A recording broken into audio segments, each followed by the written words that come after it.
L'Africain est éduqué pour avoir le regard tourné vers l'extérieur. Et lorsqu'on regarde son propre continent à travers des lunettes d'emprunt, on finit par avoir un regard étriqué.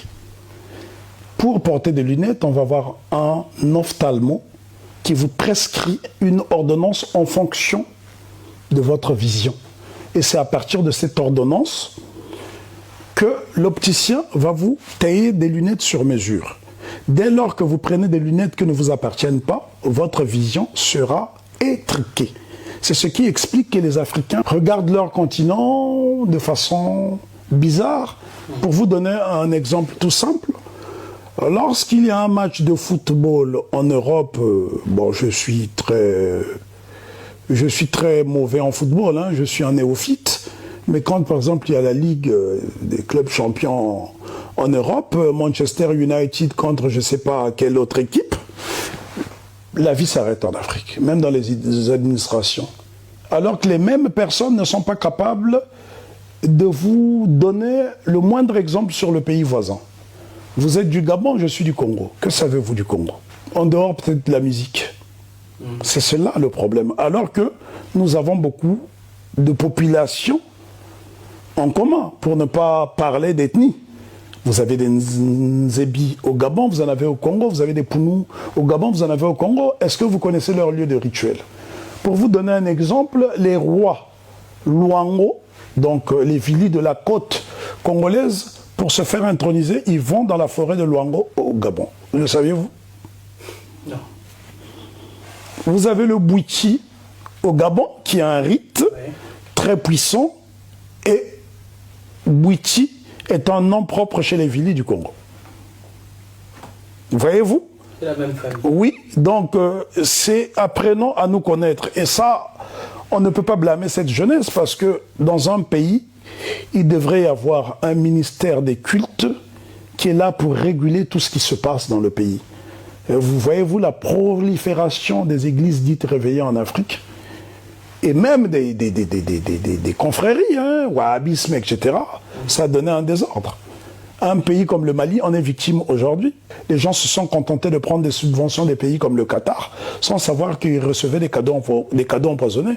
Aujourd'hui, vous avez des jeunes Maliens qui font le djihad contre leur propre pays. Ce sont des cas, puisque j'ai réalisé des films, notamment la crise malienne, vue dans le Sahel, vous verrez des exemples comme ça. Ok. Oh. Semble.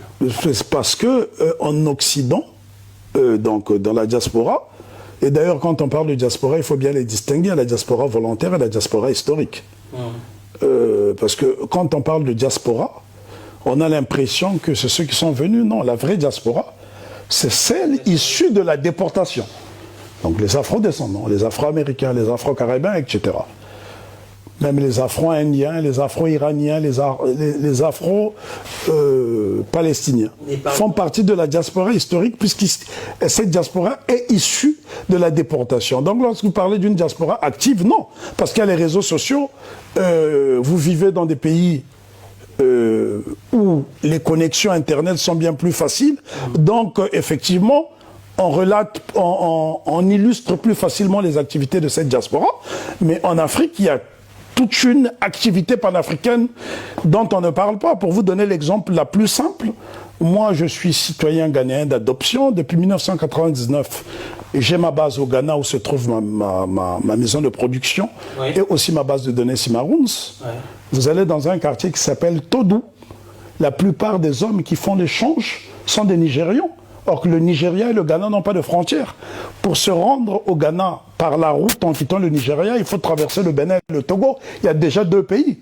Donc comment ces gens font pour se rendre au Ghana? Vous allez au Bénin, la plupart du marché des fripes, ce qu'on appelle les friperies, cette activité est entre les mains des Ibo. Les Ibo se trouvent au Nigeria.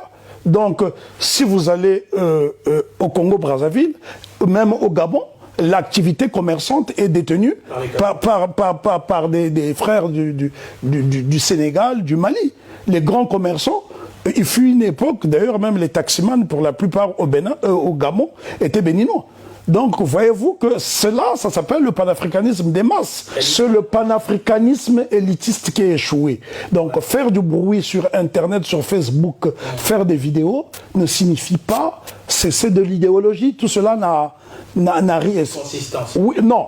Je ne vais pas sous-estimer cela, puisque moi-même j'emprunte ces canaux pour divulguer mes travaux, une partie de mes travaux. Ce n'est pas l'essentiel. Mais ce n'est pas l'essentiel. Le panafricanisme est bel et bien effectif. Vous savez le nombre d'Africains qui ont un passeport en Afrique ou une pièce de référence, à savoir carte d'identité, acte de naissance, non. Donc ça représente même pas 30% de la population, et pourtant les gens bougent. Donc c'est un faux problème. Le panafricanisme est bel et bien là, sauf que nous avons une élite aliénée qui ne mérite pas d'être à la tête de nos États, qui nous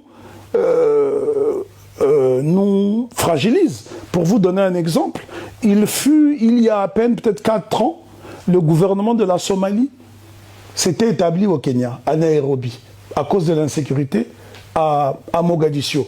Il a fallu le concours de 4 armées panafricaines, Burundi, Kenya,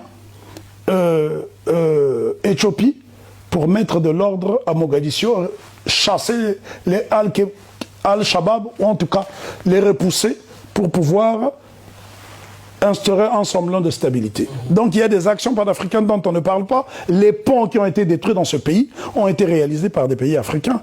Lorsque Mohamed Bakar, sécessionniste enjoignais, décide d'amputer l'île d'Anjois de la Fédération des Comores, c'est quand même l'Union africaine qui décide d'aller rétablir de l'ordre. C'est certes une opération militaire insignifiante, mais c'est quand même des Africains qui se sont battus.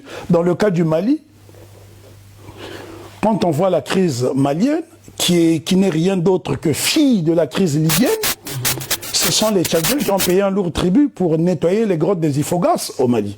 Donc voyez-vous qu'il y a un panafricanisme qui existe, dont on ne parle pas. Le problème est que les médias africains ne traitent pas de l'actualité africaine. De façon générale, ils épousent ce que leurs confrères occidentaux disent pour pouvoir traiter de l'actualité. Qui a déjà entendu parler de Carlota Lokoumi? C'est d'ailleurs le nom que le président Fidel Castro a choisi pour baptiser l'opération qui a permis de mettre fin à l'apartheid en Afrique du Sud. Si vous enlevez le Maghreb du panafricanisme, vous ferez quoi de l'Égypte?